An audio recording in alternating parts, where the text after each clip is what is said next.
Hello, everyone. Carol Bowser here from Conflict Management Strategies, where I help organizations manage conflict and empower people. Well, part of my own general professional development is not only do I speak at conferences, I attend conferences and get inspired and learn from other presenters. And at a recent conference, I met Chase Sterling, and afterward, I went up to her. I'm like, we need to have a conversation. And she had so many great things to be able to say that I saw being able to intersect with my work about addressing and preventing workplace conflict, that I thought I would bring her here so she could expand her knowledge and really help everybody become better at managing themselves in life and in the workplace. So, Chase, why don't you go ahead and take a moment to introduce yourself to everyone? Yeah, thank you so much, Carol. I'm so glad we got to meet at the conference. Our work definitely does intersect a lot. I really focus on organizational well-being. So I'm an organizational well-being consultant. And I say when it comes to well-being in the workplace, all you need to do is everything. So managing conflict and working your way through that is definitely a piece of that puzzle. So I kind of do two main things. I partner with organizations and really help them with complex culture strategies to really improve both the health of the organization and the health and well-being of their population. I do that through my consulting practice, which is called HHP Cultures, which stands for Happy, Healthy, Productive Cultures. And then I'm so passionate about this work, I also started a 501c3 nonprofit. And so I'm the founder and I lead Wellbeing Think Tank. And we put on free events with education about workplace well-being every single month virtually. And so that's what keeps me busy day to day. Great. And also, you are a veteran, so thank you for your service. And there are a couple of things that I loved about your presentation. One is the fact that you have Chasisms. And why I love Chasisms is they are clean, they are clear, and they're snappy, so that way people can recall them and actually as a launching point to think about things. So, can you share with us maybe one or two of your favorite Chasisms? Absolutely. So I was thinking about the best ones that I think would be great for your audience today. And I did pick three, so hope we'll see if we can get to all three or not. But yeah, these are things that I've said year after year. They kind of really don't change. And so, one, when we talk about well being in the workplace, I always say, as individuals, we do have a personal responsibility to care for our own health and well being. But the role of a workplace in this equation is to, at a bare minimum, not cause harm or make us worse. And unfortunately, a lot of workplaces actually negatively impact our health and well being, and that trickles over into the rest of our life. And I always say, imagine a world where you left work every day and you felt fulfilled and accomplished. And imagine how that would carry over into the rest of your life. We would be better parents, we would be better partners, we would be better moms and dads. It just kind of improves everything. So I'm super passionate about making the workplace better because I believe that we can have thriving organizations where organizations are successful, profitable, and thriving, and we also have thriving workers. I love that. Successful, profitable, but if you're not for profit, at least we've got a good revenue stream and thriving. So wouldn't that be, I think about that of would a starting place for one-on-one as an employee, like what do I need to be successful, help, make sure that the revenue stream is protected and thriving. But then as a team, successful revenue thriving, as a manager, successful revenue and thriving. And it is such a great conversation. Absolutely. I call my practice HHP cultures and it's happy, healthy, productive, which is a theory in psychology. And I'm an organizational psychologist. And so all organizations care about profits or revenue, no matter where you're from. We correlate that with productivity, but people who are happy and healthy are more productive. So it just makes sense, when we take care of our people, we can have a more successful organization. Absolutely. Now, I believe when I was sitting in the back of the hall when you were giving your presentation, and I was furiously taking notes, I think that you made that you distinguished between feeling productive and feeling accomplished. And if that wasn't you, maybe you can tell about productive versus accomplished. Absolutely. That was me. So, that word productive is something that I use, especially when I'm talking to the C suite. So, our CEOs, our COOs, our CFOs, they really love that word productivity. And because it is correlated typically with profitability. So, organizations care about having a productive workforce. But when I'm talking to workers, which we all are pretty much workers, that doesn't feel really good. Like, I mean, yes, sometimes we're like, oh, I had a productive day, but it's like, oh my gosh, Carol, you're so productive. Like, I don't know, it just doesn't hit the same. So I like to talk about accomplishment instead. And so, accomplishment and feeling fulfilled, that's the feeling we want to feel when we leave work each day. Feeling productive is one thing, but we can get into things like toxic productivity. And, we feel like we have to be productive all the time, and rest is being productive. So, instead, I like to focus on how do we cultivate feelings of accomplishment and fulfillment in the workplace. Because if everyone left work every day feeling those things, it lends itself to a better work environment. If we only focus on productivity, it ends up being negative and it doesn't feel good as a worker. So when we're talking about the business case, when I'm working with my HR business partners, when we're making the business case to maybe get funding for an initiative, a program, a strategy, that's a word I like to use, but I use it in kind of different contexts. I also see an overlap between conflict resolution and conflict prevention because there are some people who love to work at a fast pace. And when people talk about, efficiency, I think that they merge with productive. And I think you and I have both seen in organizations where people can be very busy but not productive and not feeling accomplished. And so that's really kind of hard, and how much managers and leaders set the tone of, we can be really busy, but not effective or efficient. So I recall, I don't want people to be inhumanely efficient because there may be certain things in the culture that may delay certain things but support other cultural or business norms. And then also, as people become promoted, you have to do work through others, and if you're so used to driving through and doing it on your own, that's not happy, healthy, or productive, and a recipe for bad juju and overstress.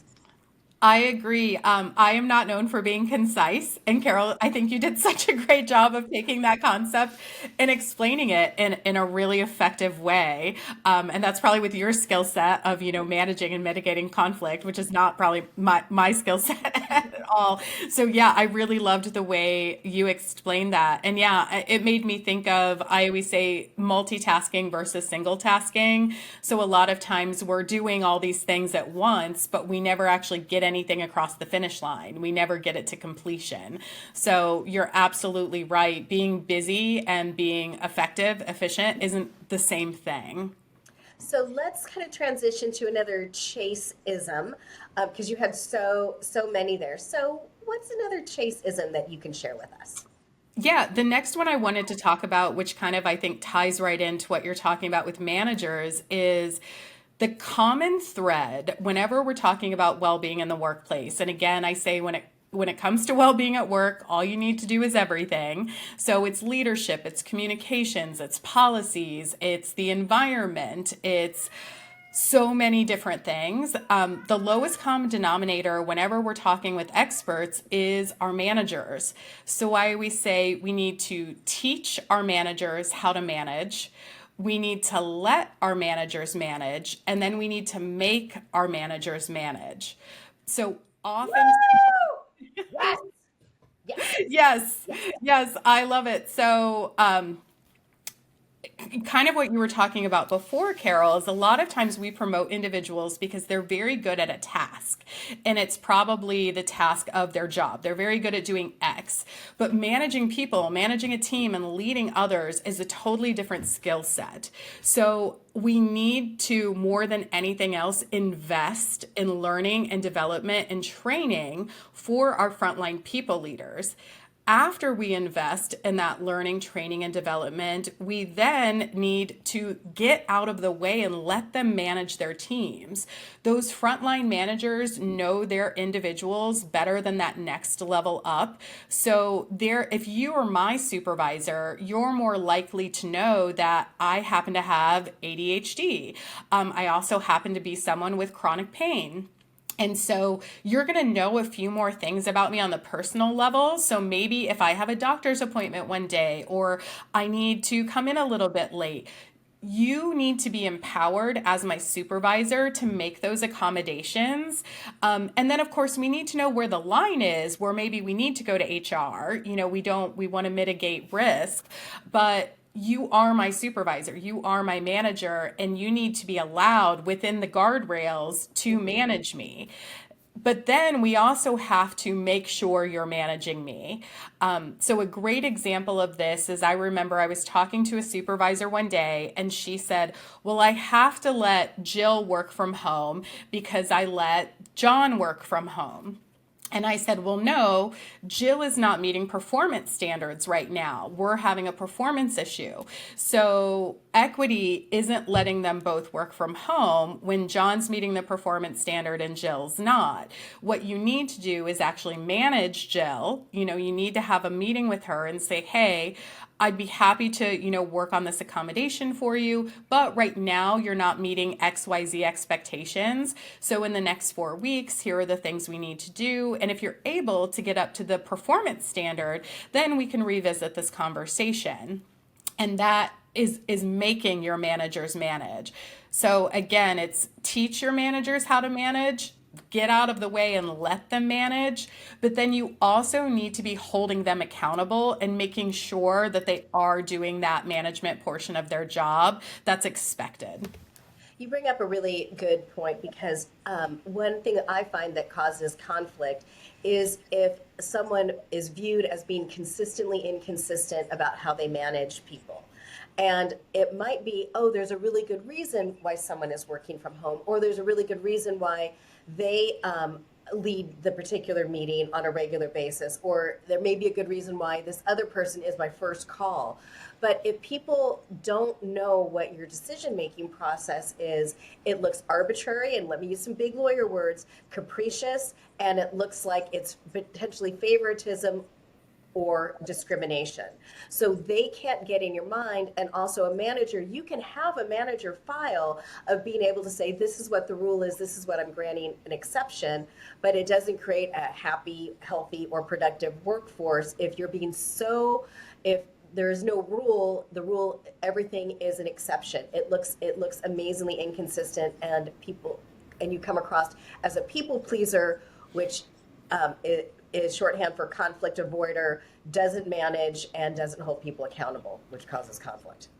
Absolutely. And I think this also ties into high performers. So there's, kind of that joke of what's the reward for being good at your job? It's more work. Yep. And so you have people who tend to be high performers taking on more work, but they're at the same level as their peers, and then it doesn't feel good for them. And we tend to see excessive turnover in our highest performers because we're really not taking care of them either. So I think it's critically important that we give managers the training that they need, make sure that we're mitigating risk, make sure they know, what is within the boundaries of law. They don't need to be I'm not an attorney, but what are the guardrails where then they need to go seek HR, they need to go to that next level for support. But where do they have autonomy? So autonomy is so critical to mitigating workplace stress. So, making sure that people are empowered to do their jobs the way that they see fit and the way that works for them. What matters is that they get to the end goal. It shouldn't really matter how they get there as long as they're staying within those guardrails and they get to the end goal.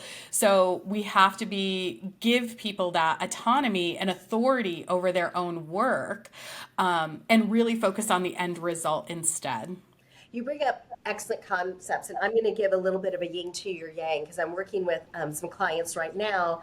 And then it turns out that there was so much autonomy, particularly out of coming out of COVID and things like that, that they had systems and processes that allowed them to look at, evaluate their effectiveness and their efficiency, and also it was more delineated of who was responsible for what and therefore who was accountable for what.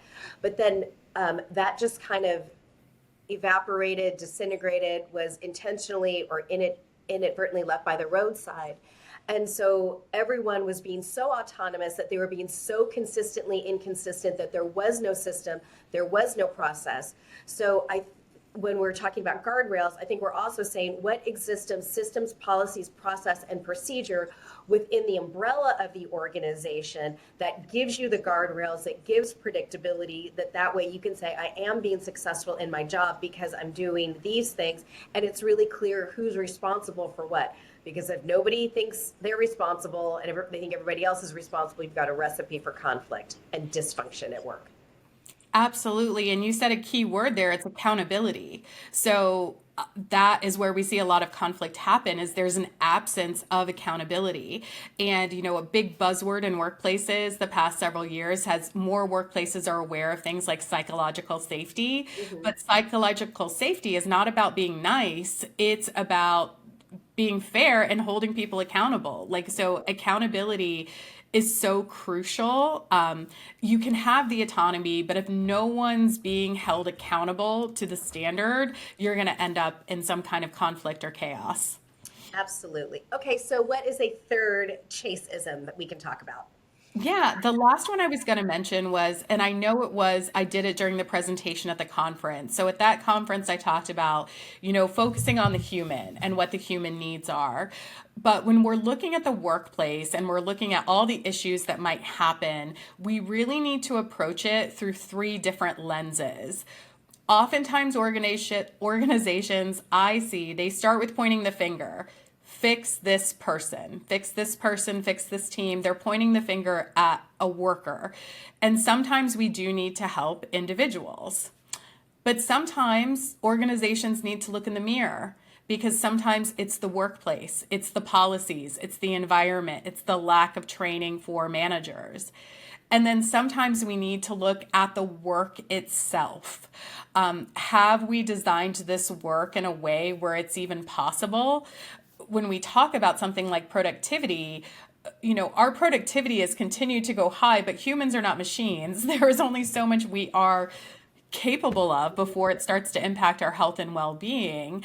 So when we approach problems in the workplace, those are the three things you have to take a step back and say, let's look at the worker, let's look at the workplace, and then let's look at the work itself. And where do we need to apply change? And chances are it's in all three areas. I love that. Worker, workplace, or work itself, because it's a different lens. One of the things that I see is that sometimes there's a system or a process or communication is broken. And what ends up happening is it manifests itself in workplace conflict between two individuals or in and among a team.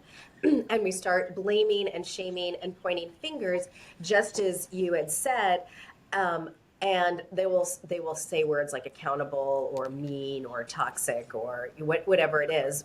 But then we're adopting their narrative and their view of it. But people are, I think, myopic a little bit of they're looking at how they're successful at work if they feel impeded at all. And if it's a really messed up process, or you're putting in a new system or a new technology, we expect it to be bumpy. But however, all of a sudden, I think that's what managers and leaders can do is take a couple of steps back and say, what is it about the workplace or about the work itself or how we communicate, or are we being consistently inconsistent in things um, that it's manifesting in a particular person. I'll share with you, I'm working with an executive now, and this executive is trying to evaluate how it's going and finding out that there are no systems or processes. No one is accountable at all, and she's saying, okay, we're saying it's now non-negotiable. Everybody has to follow this process. And I turned to this executive and said, okay, can we make sure that they're talking about the same process? Because process is a big, vague pronoun type of word, because it may be version 2 of the process, it may be version 3 of the process, it may be a completely different process, but we're using this vague term of being able to sit down with people together and say, let's not just say process, let's kind of define what it is and make sure we're using the same version and also executing in the same way. And that may, if it's entire departments, maybe then the leaders need to have the other leaders walk through what the process is to gain clarity and understanding about what's going on. Yeah, and I'd love to add in with kind of an example too, just to kind of add on for explanation, I think. I've been working with an organization for years, and when we're trying to figure out, what are the problems, we do a huge assessment. We're doing a lot of employee listening, and is it the work? Is it the workplace? Is it the work itself? I thought it was very enlightening to go through this process and find one of the things we needed to fix was actual physical equipment in the workplace. So this happened to be in a healthcare situation, and the providers were charting, and they happened to have these workstations which were on these stands, and what was happening is they kept dropping, so their keyboard would like drop when they're trying to chart. So something was broken. Some of the equipment just needed to be replaced, but it was causing so much stress for the clinicians that, oh my gosh, I'm trying to chart and do my notes at the end of the day, and this keeps happening. And that was an easy solution. It had nothing to do with providers or a manager. It had to do kind of almost with the work itself. And with that same organization, we decided to be much more flexible on some policies. So they had had a policy in place for years about taking paid time off. And time off had to be taken in these 4 or 8 hour chunks.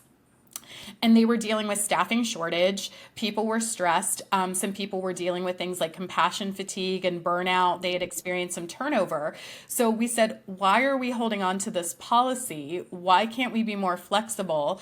We know that we're in a kind of a time of crisis with being short staffed, but could we be more flexible and just let someone come in an hour later or leave an hour earlier?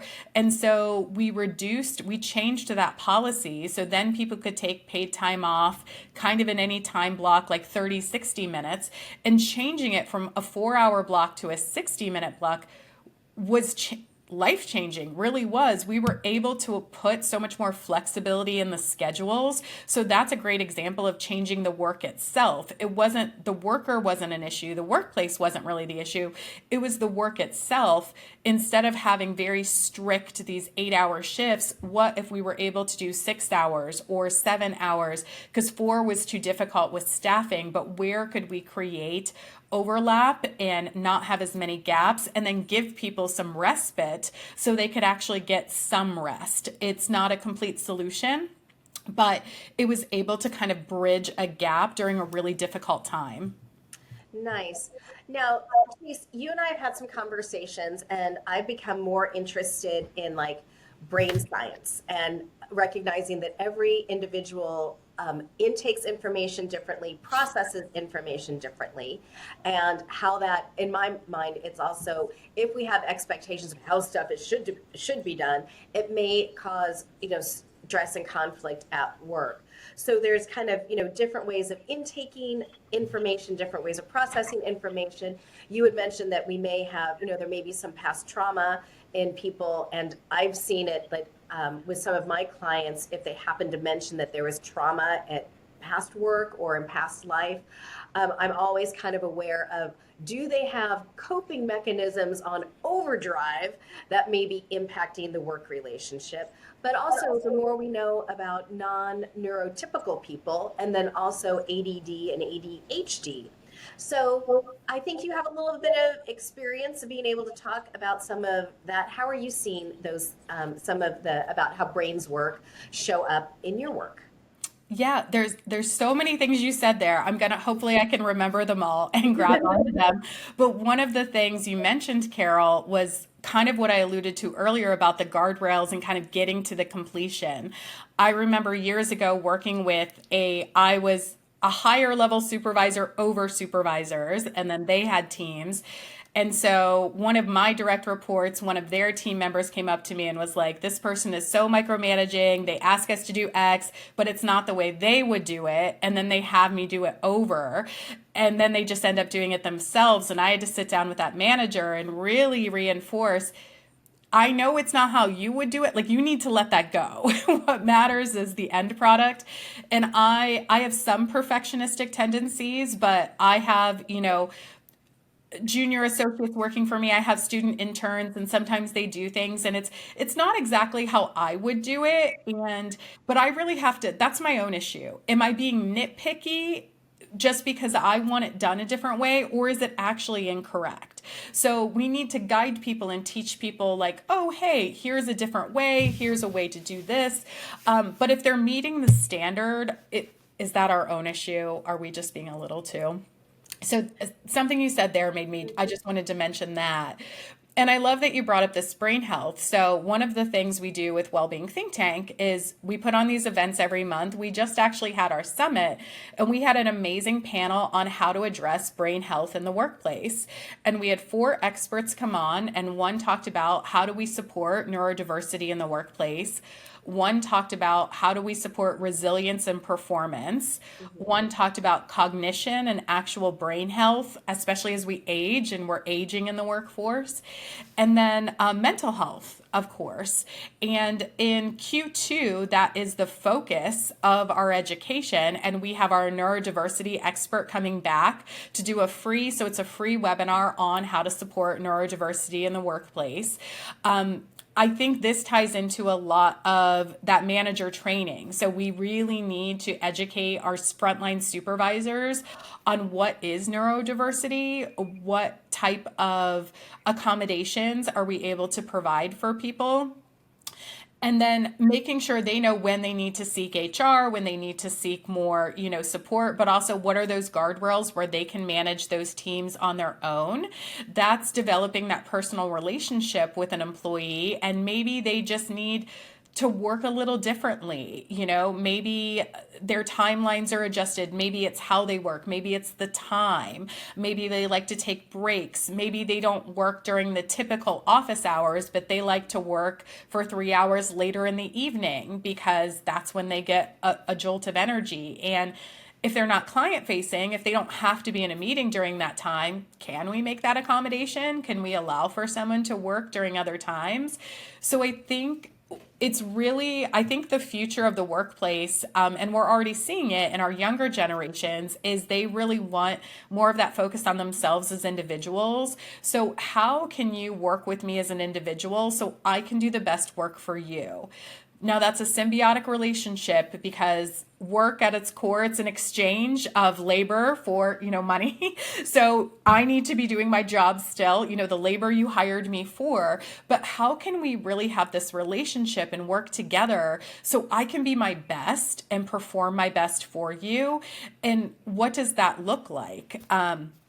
I can share an example of years ago. I worked with a young woman on my team, and as a team, we would read a book together each quarter, and we would talk about the book, and it was kind of self-improvement. And she struggled with dyslexia, and I didn't know, but she came up to me and she said, "Hey, Chase, I really want to participate. It's actually really hard for me to read. Instead of buying me a book, could I have the audiobook instead?" And of course, we can make that accommodation. And she also struggled sometimes with spelling. So even though we have all these spell checks and things of our email, I remember one time she meant to say general and she said genital. And Oops. it's not like it's a bad word, but it's Yeah. not always the appropriate word in Mhm. the context of a business email. And I said, how do you think? And I asked her the question of, what would be helpful for you? Because I didn't know. And she said, this was years ago. This was before voice to text was automatically baked in. Mhm. And she said, is there any way we could buy this voice to text software for me? Because I know what to say, but when I type, it doesn't come out the same way. And we were able to buy her a relatively inexpensive piece of software, which now is embedded, I believe, in most processing programs. But we really need to talk to our workers and find out, how can we help them be their best? And they know they're going to be able to tell you as an individual. And most people want to do the right thing. Most workers are not trying to get one over on you, not trying to game the system. Of course, we're always going to have a small percentage that might be that way, but the majority of people are trying to do the right thing and want to keep their jobs and want to keep that paycheck and the benefits that they have. And so we need to just have these open, transparent conversations about how can we support you as an individual so you can be your best in the workplace, and how I work might be very different than someone else works. I didn't get diagnosed with ADHD until I was 46 years old, which is pretty common for people in my age demographic because they didn't think it really happened with women. They thought maybe as kids you grew out of it. And so my story is actually pretty typical, but it's been life changing, and I'm still learning a lot about it. But it makes a lot of sense. I have always struggled with what I now know is a symptom called time blindness, where I overcommit because I genuinely, my brain is like, oh, I can get that done. That's going to take 10 minutes, but it actually takes an hour. But there's like this disconnect between reality and my brain. So I tend to overcommit and take on too much work because I can't really discern how long things take me to do. And so I need some support for that in my workplace. And there have been times I've gotten it, but I can share an example of myself personally. I remember just kind of begging my supervisor at one point and just saying, how many meetings am I supposed to be having a day? Like, how many clients is normal for someone to have before you add head count? And I couldn't get an answer.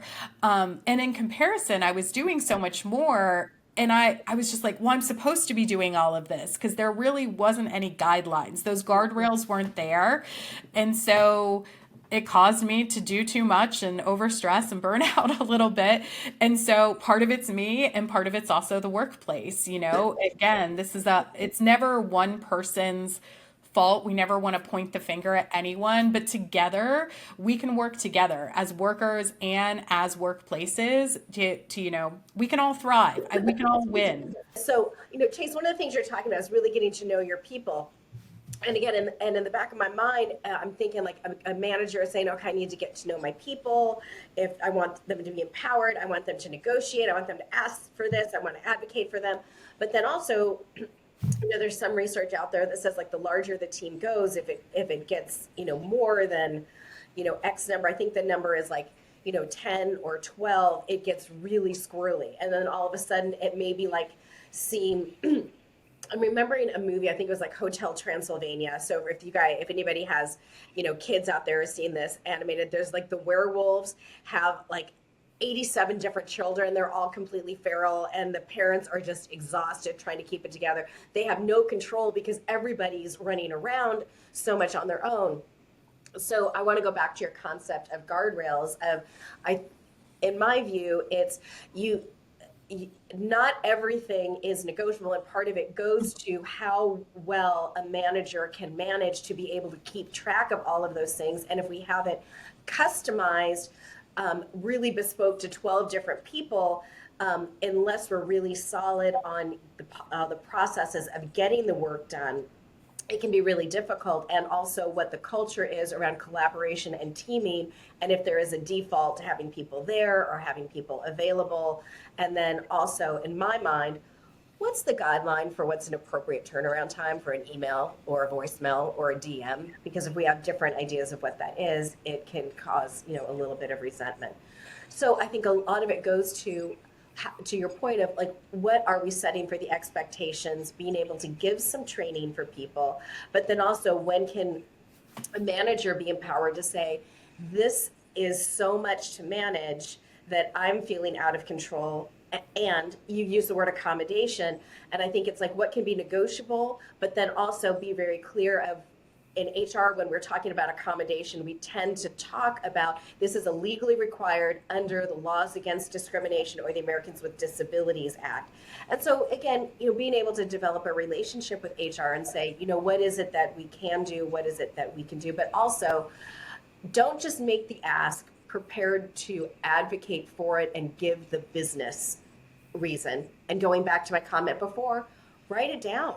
This is the business reason, this is what we're doing, this is what the guardrails are, and be able to, as appropriate, not spreading out personal information about, but being able to say what it is we are able to do and what it is we aren't able to do, and some of the reasoning behind it. Absolutely. It made me think of two things when you were talking, Carol. One was also, I keep thinking about Hotel Transylvania now, and I do not have children, but I love that movie. I love cartoons. So I keep thinking about the werewolves and just the vampire and everything. So my brain is a little like ping pongy right now. But when you're talking about the managers, um, it was the accountability, but what was I thinking of? Oh gosh, there's the ping pong brain. But one thing I was going to say, when it's getting to know your people, there is a difference between team building and team bonding. And so I think when it comes time to get to know our people, a lot of managers default to team bonding, which might be like going out after work and more of a social atmosphere. A lot of people do things like happy hours, but not everyone drinks. Not everyone wants to hang out outside of work hours. And there's nothing wrong with team bonding, but team building is very deliberate, and it's really, getting to know each other in the workplace as well.